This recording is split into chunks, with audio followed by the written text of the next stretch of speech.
이 시간에는 로마서 1장 1절부터 4절 말씀까지 읽었습니다.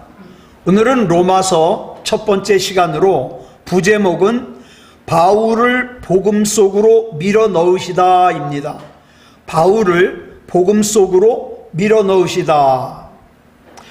많은 사람들이 이 로마서를 일컬어 성경 중에 성경이라고 부릅니다. 또 복음서의 핵심이라 그래요. 그러면 이 로마서가 왜 이렇게 중요한 성경인가? 자, 사도 바울이 신약의 26권 가운데 총 13편을 썼습니다. 그것도 편지 형식으로 썼어요. 그래서 이 13권을 뭐라고 부르냐? 바울이 쓴 편지다. 그래서 바울 서신이라고 부릅니다. 그런데 바울이 쓴 다른 편지들을 보면 그 편지를 받는 사람들의 상황을 아는 상태에서 써요. 아, 이 사람, 이 교회는 무슨 문제가 있구나. 이 사람은 무슨 문제가 있구나. 그래가지고 그곳에 도움이 될 만한 내용을 씁니다. 그래서 다른 바울 서신은요, 특정한 목적을 가지고 썼어요. 예를 들어서 고린도 교회에 보낸 편지를 고린도 전서 후서라 그러죠. 자, 이 고린도 교회는 어떤 문제가 있느냐? 심각한 파벌 싸움이 있었어요. 당파 싸움이죠. 그리고 자기가 받은 은사가 더 큰 은사라고 서로 난리가 났어요. 그래서 그 내용을 염두에 두고 쓴 편지가 고린도 전서, 고린도 후서예요.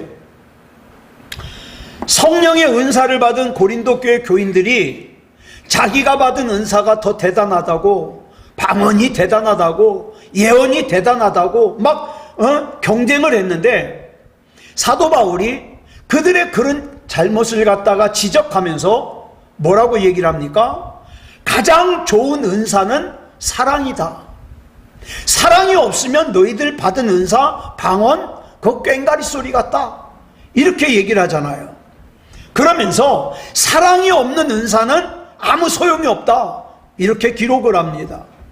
또 갈라디아 교회에 보낸 편지를 우리가 갈라디아서라 그러는데, 이 갈라디아 교회는 무슨 문제가 있었냐? 율법주의자들이 들어와 가지고 율법을 지켜야만 구원을 받을 수 있다고 그래요. 그래가지고 사람들을 혼란스럽게 합니다. 그래서 이 갈라디아서는 제2의 로마서라 그래요. 뭐라 그러냐? 율법으로 구원을 받는 것이 아니라 오직 은혜로 구원을 받는다. 이런 내용을 기록하고 있어요. 또 디모데 목사님에게 써보낸 편지를 디모데 전서 후서라 그래요. 이 책은, 이 편지는 영적인 아들인 디모데 목사님에게 목회에 대해서 가르쳐 주는 거예요. 이미 복음에 대해서는 만났을 때 다 가르쳤기 때문에 이제 목회를 어떻게 해야 되는지 그걸 가르쳐 주는 거예요. 그래서 디모데 전서, 디모데 후서는 목회 서신이라 그래요. 자, 그런데 로마서의 경우는 그런 다른 편지들과는 달라요. 여러분, 이 사도 바울이 로마서를 기록할 때까지 바울은 로마서에 가본 적이 없어요. 이 로마에 있는 교회는 자생적으로 생긴 교회예요.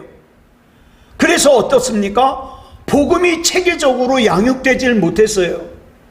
그래서 이 로마서는요, 로마 교회에 무슨 문제가 있어서 쓴 편지가 아니라 이 로마 교회가 자생적으로 생기다 보니까 복음이 뭔지, 구원이 뭔지, 예수 그리스도가 누구신지를 잘 몰라요. 신앙의 기본인데. 그래서 이걸 설명하기 위해서 쓴 편지가 로마서예요. 그래서 로마서는요, 사도 바울이 쓴 편지 중에서 구원과 복음을 가장 체계적으로, 가장 신학적으로, 가장 신앙적으로 잘 설명하고 있는 편지라고 할 수 있어요. 그래서 로마서가 중요합니다. 자, 그러면 오늘 본문 1절부터 살펴보겠습니다. 같이 읽겠습니다. 시작. 예수 그리스도의 종 바울은 사도로 부르심을 받아 하나님의 복음을 위하여 택정함을 입었으니.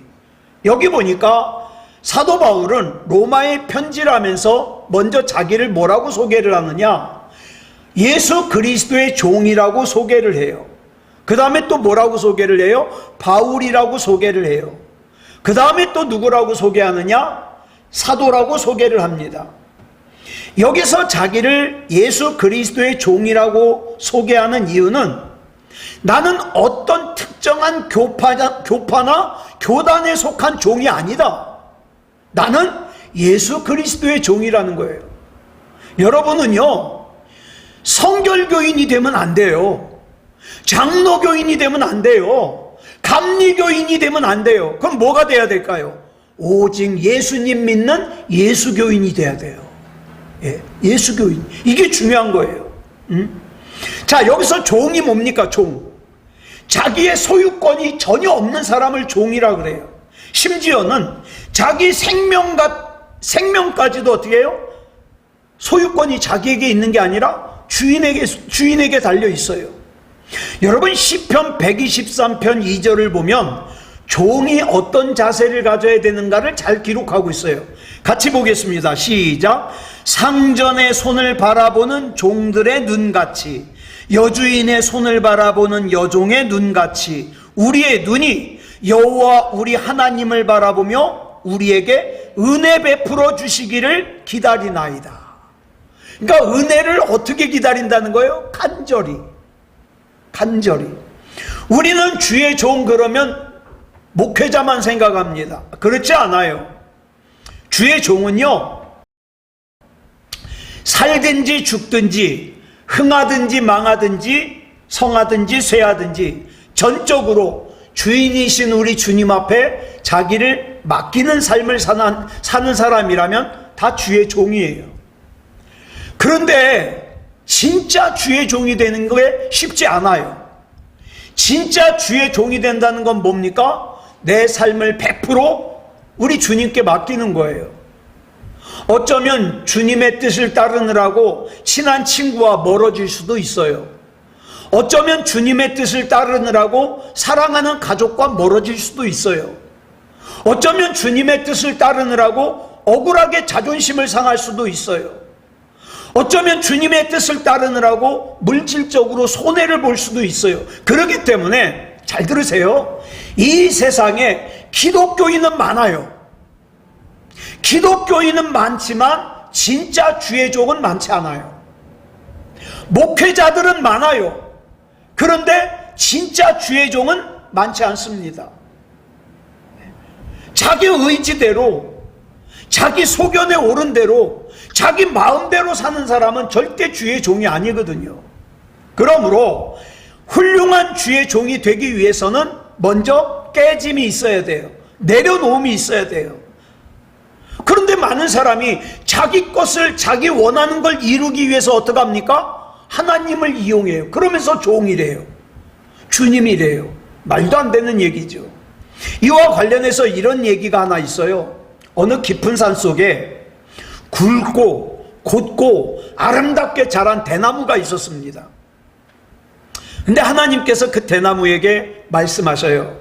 대나무야, 내가 너를 생명을 살리는 일에 사용하고 싶구나?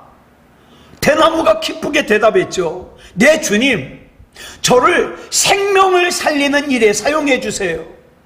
그런데 주님이 이렇게 말씀하셔요. 그러려면 너를 잘라야 돼. 괜찮겠니? 그리고 네 속을 비워야 돼. 다 빼내야 돼. 괜찮겠니? 이 대나무가 가만히 생각해 보니까 그 과정이 너무 고통스러울 것 같아요. 그런데 순종했어요. 잘리고 속을 비웠어요. 자, 그렇게 만들어진 대나무가 어떻게 쓰임을 받았냐? 산 아래로 그 대나무를 타고 물이 흘러내려서 수로가 돼가지고 그 아래에 메마른 논에 물을 공급하는 생명의 공급이 된 거예요. 그때 대나무가 비로소 깨달은 거죠. 아하, 내가 잘리지 않았다면, 내 속이 비워지지 않았다면 내가 이렇게 누군가를 살리는 생명의 통로가 될 수 없었겠구나. 이런 걸 깨달았습니다. 자, 이렇게 하나님께서 저와 여러분을 사용하시기 위해서는 먼저 깨트리는 과정을 지나게 하십니다. 여러분, 그런데 사람은 절대 스스로 깨지지 않아요. 저도 스스로 못 깨져요. 스스로 안 깨져요. 그래서 하나님께서 어떻게 합니까? 때로는 시험을 통과하게 하고 환난을 통과하게 해가지고 깨트리세요. 그렇게 해서 내가 깨져야만 내가 주의 종이 되거든요. 그래서 그런지 영적으로 큰 인물일수록 보면은요, 큰 깨트려짐을 경험을 해요.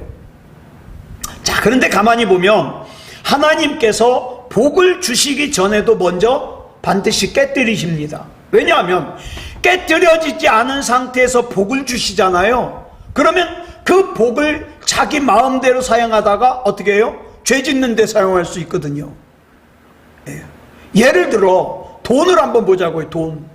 돈이 나쁜 거예요? 좋은 거예요? 돈은요, 나쁜 것도 아니고 좋은 것도 아니에요. 그럼 뭐에 딸려 있어요? 그 돈을 사용하는 사람이 나쁜 사람이면 나쁜 돈이 되는 거예요. 돈을 사용하는 사람이 좋은 사람이면 좋은 돈이 되는 거예요. 그래서 우리 하나님께서는 우리에게 돈을 주시기 전에 먼저 그 돈을 사용할 사람을 바꿔주시는 거예요. 사람이 바뀌지 않은 상태에서 돈을 주시면 그 돈 때문에 어떻게 해요? 그 돈을 사용하는 사람까지 잃어버릴 수 있거든요. 그러므로 하나님께서는 복을 주시기 전에 먼저 그 복을 받아야 할 사람이 하나님께 순종하는 삶을 살 수 있도록 깨뜨리는 과정을 지나게 하셔요. 그런데 이렇게 깨뜨려진다는 게 결코 쉬운 일이 아니다, 이 말입니다. 사도 바울이 자기 자신을 예수 그리스도의 종이라고 고백하는 것은 자기가 완전히 깨어지고 완전히 주님께 헌신되어진 존재라는 걸 고백하는 거예요.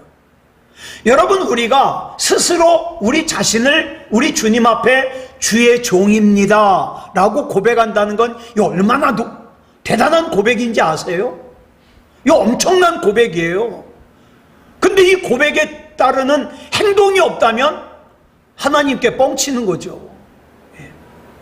그런데 보세요. 하나님의 종이 된 사람은 하나님이 책임지십니다. 왜? 주인이 하나님이시니까. 그러므로 주의 종된 사람은 모든 말과 마음과 행동을 누구의 뜻대로 해야 돼요? 주인 되시는 주님의 뜻대로 해야 돼요. 주님의 다스리심을 받아야 돼요. 그 다음에 바울이 자기를 뭐라고 소개를 했느냐? 바울이라고 소개했어요. 여기 나오는 바울을 헬라어로 파울로스라 그러는데, 여러분 아시다시피 바울의 원래 이름은 사울이었습니다. 사울, 이 이름을 어디서 따왔냐? 통일 이스라엘의 첫 번째 왕이 사울이잖아요. 이 사울이 베냐민 지파 출신이에요. 근데 바울이 베냐민 지파 출신이에요. 그래서 이 베냐민 지파 사람들은요, 자기 이스라엘의 첫 번째 왕이 자기들의 지파인 베냐민 지파에서 나왔다는 걸 대단히 자부심을 가졌어요. 그래서 사울의 아버지도 야, 너도 그 대단한 사울왕처럼 되라. 그래서 사울이라고 이름을 지은 거예요. 자, 근데 여기 이 사울이라는 이름의 뜻이 뭐냐면 구하다, 요청하다라는 뜻이에요. 여러분, 사람의 요구는 끝이 없어요. 한번 생각해 보세요. 내가 막 하나님 앞에 뭘 요구해요. 그래서 이게 채워져요. 그러면 끝날까요? 아니요. 사람은요, 또 다른 요구를 만들어내요. 그리고 그 요구를 채우기 위해서 애를 써요. 그래서 사울 왕은요, 왕위에 있으면서도 자기 그 상태에 만족하지 못하고 어떻게 합니까? 더 큰 권력, 사람들이 자기를 떠나지 못하게 하려고 어떻게 합니까? 하나님의 말씀을 거역해요. 그래가지고 제사장만 하나님 앞에 제사를 드릴 수 있는데 자기 맘대로 자기가 제사를 드렸다가 하나님 앞에 버림받아요. 그런데 겉모습만 보는 사람들은요, 그 사울이 이스라엘의 첫 번째 왕이 된 지 약 1000년이 지났는데도 베냐민 지파 사람들은 어때요? 자기네 지파에서 이스라엘의 첫 번째 왕을 배출했다고 자부심을 느끼는 거예요. 그래서 아들 이름을 사울이라고 정한 거죠. 너도 사울왕처럼 걸출한 인물이 되어라. 그런데 다메섹으로 가던 길에 이 사울이 예수님을 만난 다음에 어떻게 됐어요? 집으로 갔다가 그 다음에 수리아 안디옥으로 가서 바나바하고 같이 목회를 하다가 전도 여행을 떠나죠. 그 전도 여행, 첫 번째 전도 여행을 떠나면서 자기 이름을 뭘로 바꿔요? 바울이라고 바꿔요. 바울이라는 이름의 뜻은 첫 번째 뜻이 뭐냐? 작다라는 뜻이에요. 내가 주님을 만나고 주님 앞에서 나 자신의 모습을 보니까 나라는 존재가 정말 아무것도 아니구나. 그런데 이 바울이 헬라어로 파울로스라 그랬죠. 근데 이 파울로스라는 이름이 어디서 왔냐? 파우오라는 단어에서 파생됐는데 이 파우오라는 단어가 뭐예요? 포기하다라는 뜻을 가지고 있어요. 아까 사울은 뭐라 그랬어요? 구하다, 요청하다라는 뜻이에요. 더 가지고 싶어, 더 가지고 싶어. 근데 바울은요, 포기하는 거예요. 버리는 거예요. 내려놓는 거예요. 주님을 만난 사울은 그동안 자기 자신만을 위해서 살던 삶을 철저하게 포기하는 거예요. 빌립보서 3장 5절부터 6절까지 보면 바울이 예수님을 만나기 이전에 자기가 자랑스러워했던 것을 기록하고 있어요.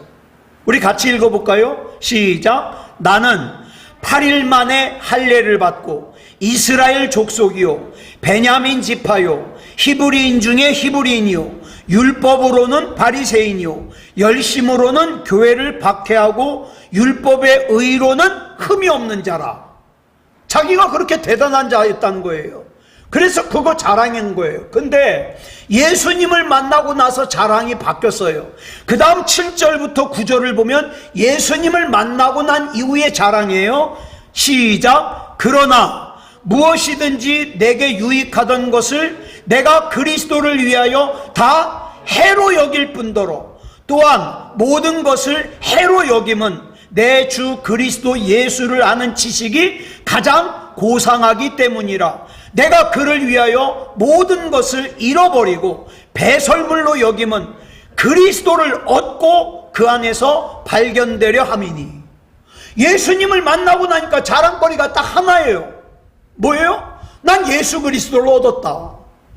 그리고 나는 주님 안에서 발견되는 것이 나의 하나밖에 없는 소원이다. 이렇게 바뀐 거예요. 그러므로 여기서 자기를 바울이라고 소개하는 것은 자기는 예수 그리스도 안에서 한없이 작은 존재라는 거예요. 그러니까 잘난 척할 건데기가 없다는 거죠. 그래서 바울이라고 소개했어요. 그 다음 세 번째로는 뭐라고 소개했냐? 사도라고 소개했어요. 사도를 헬라어로 아포스톨로스라 그러는데 무슨 뜻이냐? 보내다라는 뜻을 가진 아포스텔로라는 동사에서 온 단어예요. 즉 사도란 뭐냐? 부르심을 받은 자예요. 보냄을 받은 자예요.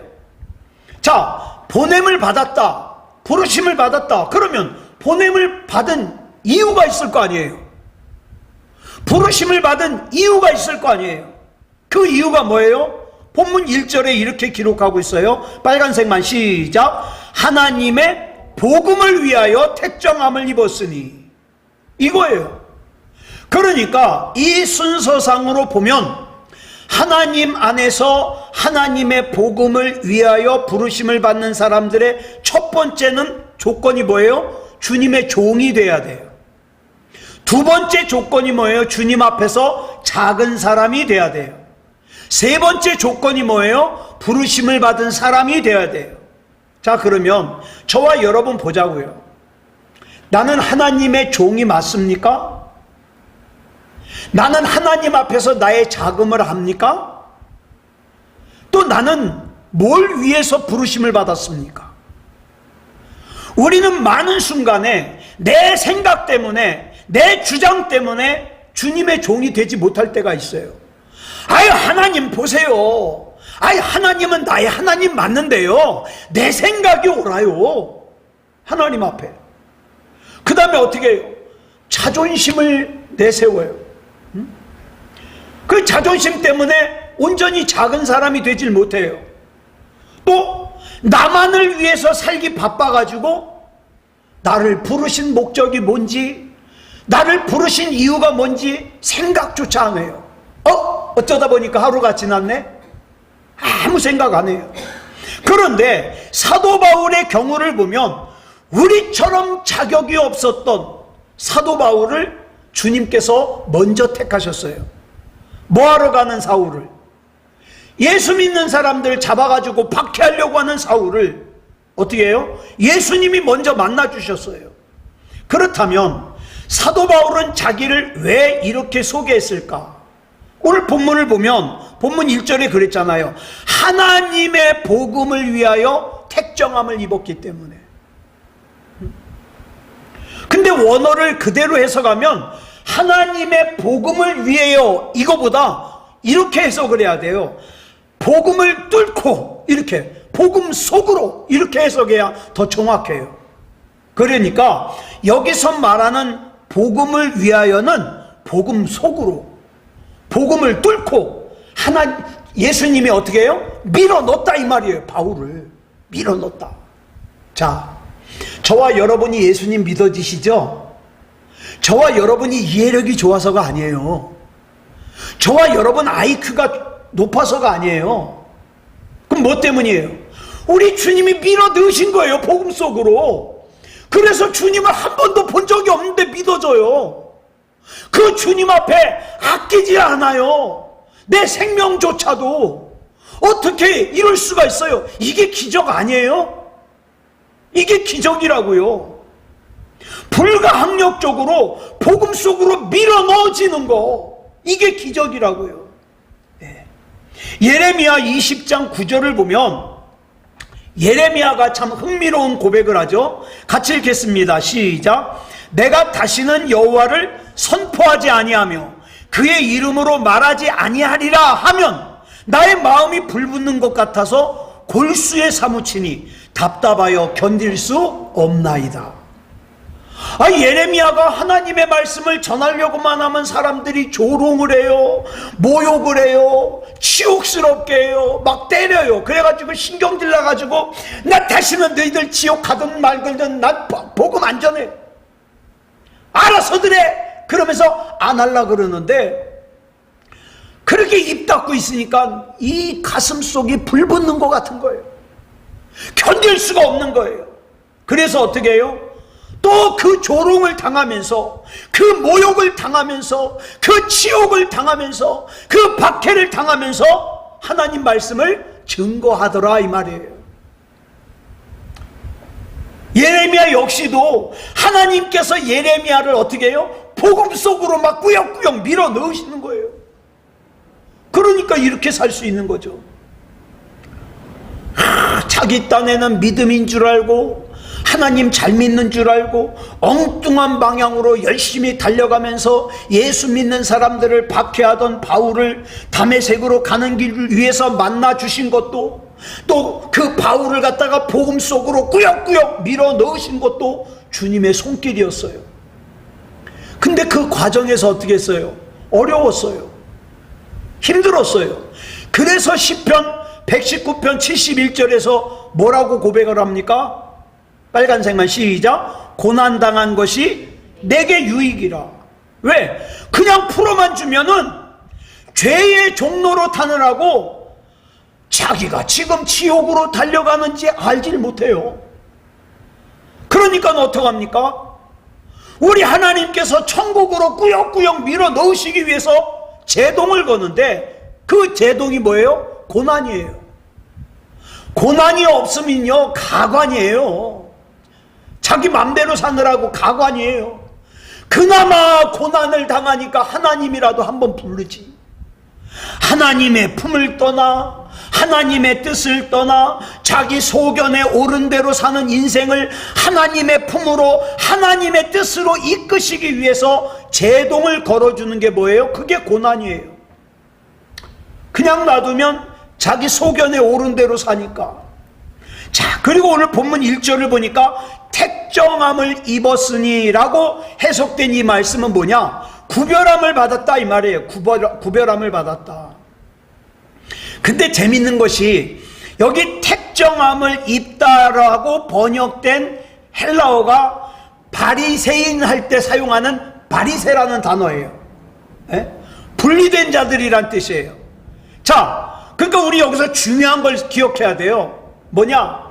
내 스스로가 나는 다른 사람과 달라, 나는 다른 사람보다 믿음이 좋아, 나는 대단해, 이렇게 생각하는 사람은 뭐다? 바리새인이다.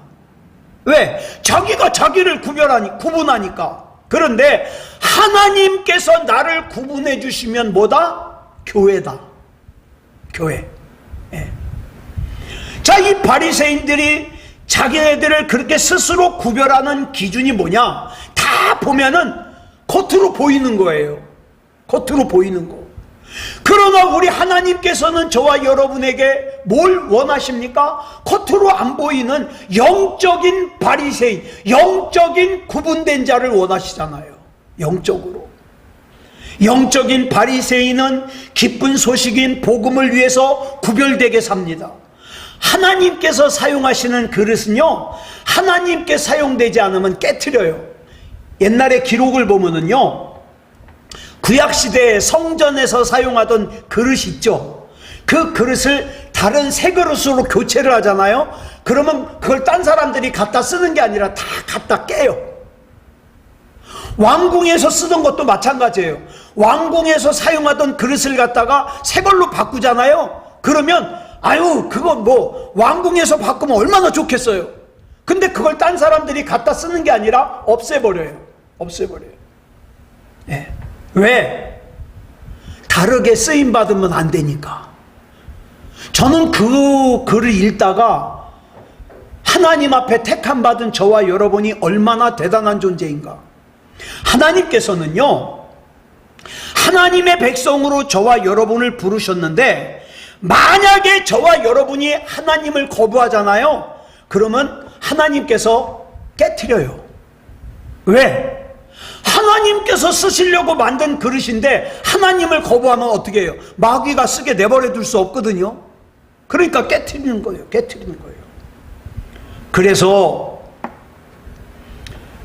사울 왕은 하나님 앞에서 점점 작아져서 바울이 되어야만 했는데, 사울은 오히려 점점 더 사울이 되는 거예요. 만족을 못해요. 이것 주면 저것 주세요, 저것 주면 이것 주세요. 나중에는 아이, 제사장만 드릴 수 있는 제사까지 내가 하면 안 돼요. 내가 뭘 그렇게 잘못했어요? 사울이 되려고 그래요. 그래서 결국 어떻게 해요? 사울은 망하고 말았어요. 주님께서 저와 여러분도 불러주셨습니다. 그렇다면 주님의 부르심을 받은 저와 여러분은 하나님 앞에서 바울이 되고 주의 종이 되어야 하나님의 역사가 우리 삶 가운데 일어나죠. 하나님께서는 하나님의 뜻에 저와 여러분을 밀어 넣으시려고 그래요. 하나님께서 기쁘게 사용하시는 일에 밀어 넣으시려고 그래요. 자, 사도 바울은 자기가 복음을 위하여 택정함을 입었다, 구별됨을 얻었다는 걸 깨달았어요. 그래서 이것이 바울의 삶의 목적이 되는 거예요. 복음이 뭡니까? 말 그대로 복된 소식이에요. 이거는 전에도 한번 말씀드렸는데 굉장히 중요한 거거든요. 복음이 뭡니까? 그 복음을 로마서 1장 2절로 4절에서 설명한다 그랬죠. 자, 1장 2절부터 4절까지 보겠습니다. 시작. 이 복음은 하나님이 선지자들을 통하여 그의 아들에 관하여 성경에 미리 약속하신 것이라. 그의 아들에 관하여 말하면 육신으로는 다윗의 혈통에서 나셨고 성결의 영으로는 죽은 자들 가운데서 부활하사 능력으로 하나님의 아들로 선포되셨으니 곧 주 예수 그리스도시니라. 그런데 여러분 기억나세요? 요 앞에 빨간색 이 말씀 빼놓고 그 안에 파란색은요 다 삽입구절이에요. 삽입구절. 삽입구절이라는 것은 이 내용을 더 자세하게 설명하지만 빼도 되는 거예요. 빼도 되는 거. 자, 그러면 삽입 구절을 다 빼면 뭐가 됩니까? 이 복음은 곧 우리 주 예수 그리스도시니라. 이렇게 되는 거예요. 그러고 나서 그러면 복음이 예수 그리스도인데 그럼 예수 그리스도가 누구냐? 그 삽입 구절에서 설명을 하고 있는 거예요. 육신으로는 성경에 미리 약속하신 분인데 육신으로는 다윗의 혈통에서 나셨고 성결의 영으로는 죽은 자들 가운데서 부활하사 능력으로 하나님의 아들로 선포되신 분이다. 그분이 예수님이다. 이렇게 설명하는 거예요. 그러면 예수님께서 왜 복음이십니까? 예수님께서 우리에게 생명의 길을 열어주셨으니까. 예수님만이 내 죄 문제를 해결해 주실 수 있고 예수님만이 우리에게 새로운 생명을 주셔서 이 세상에서 참 가치가 있는 삶을 살 수 있게 해주셨고 예수님만이 나를 영원한 생명으로 인도해 주실 수 있기 때문에 예수님이 복음이에요. 내가 이 세상에서 아무리 돈을 많이 벌어도 아무리 천하를 움켜쥐는 권력을 가져도 아무리 명예가 높아져도 내 코끝에서 호흡이 딱 멈추면 그걸로 끝이에요. 내가 가진 돈이 나에게 더 생명 연장 못 해줘요. 내가 가진 권력, 내가 가진 명예가 내 생명 연장 못 해줘요. 무용지물이에요.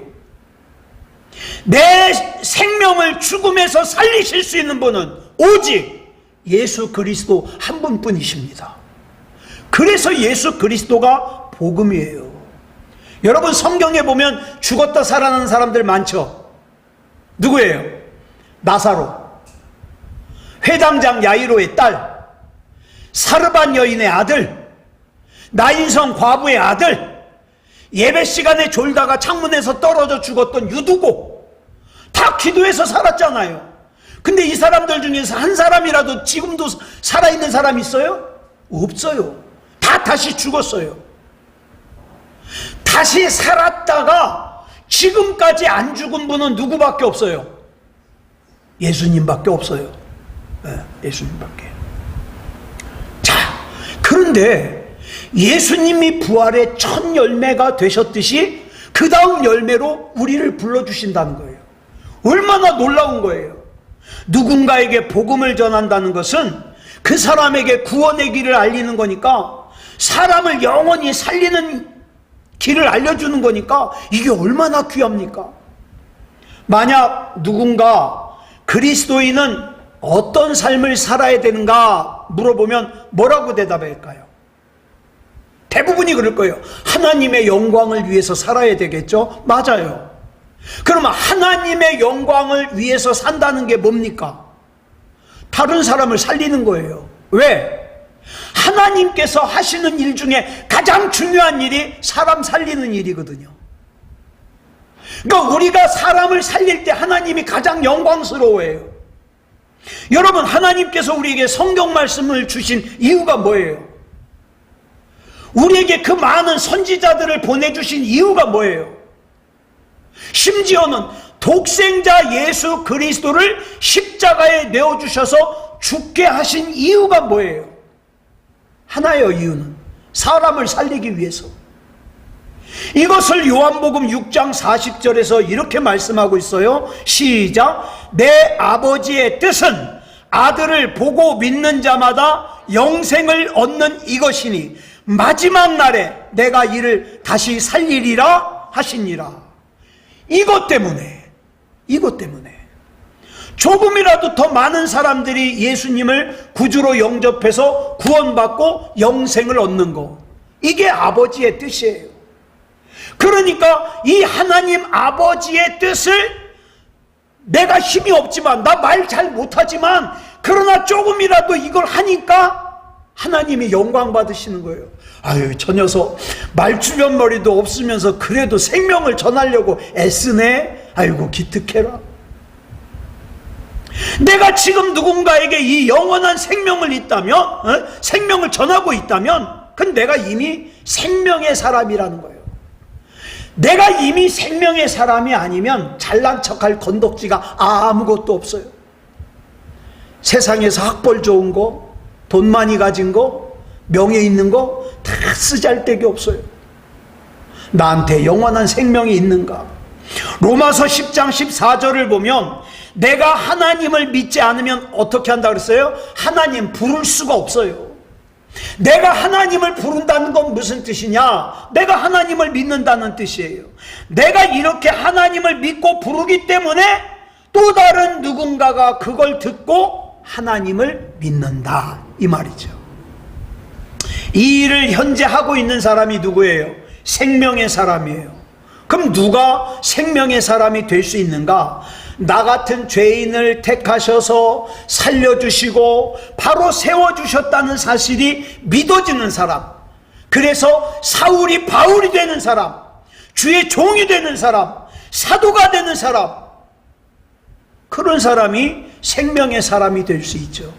자, 이제부터 저와 여러분의 초점이 바뀌어야 됩니다. 예? 바리새인처럼 사람들이 겉에서 보는 내가 아니라 내 중심을 바라보는 하나님 앞에서 내가 하나님의 사람이기를. 그래서 세상 사람 날 부러워하지 아니하여도 어떻게 해요? 영국 황제 루이스가 날 부러워한다는 걸 알 수 있는 믿음다운 믿음을 가지고 사는 저와 여러분이기를 그리스도 예수님의 이름으로 축복합니다. 기도하겠습니다. 사랑의 하나님, 감사합니다.